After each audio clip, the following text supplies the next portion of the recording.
তিস্তা মহাপরিকল্পনা এবছরের শেষ নাগাদ চূড়ান্ত হবে বলে জানিয়েছেন অন্তর্বর্তী সরকারের পানি সম্পদ এবং পরিবেশ, বন ও জলবায়ু পরিবর্তন উপদেষ্টা সৈয়দা রিজওয়ানা হাসান।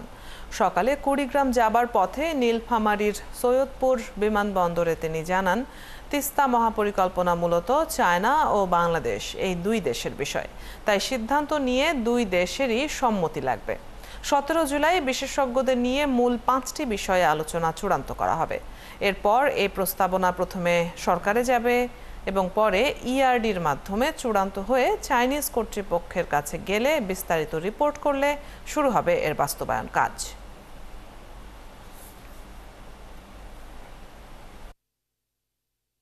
মাঠ পর্যায়ে যে আলোচনা হয়েছে সেই মন্তব্যগুলোর সাথে নিয়ে আমরা আমাদের মতামত চূড়ান্ত করে ফেলেছি। এখন সরকারের প্রথমে যাবে একটা পরিকল্পনাতে, তারপরে যাবে ইআরডিতে, তারপরে চাইনিজ কর্তৃপক্ষের কাছে গেলে তারা একটা বিস্তারিত রিপোর্ট করবে। তো আমরা আশা করছি এই বছরের শেষ নাগাদ আমরা এটাকে চূড়ান্ত করে ফেলতে পারি।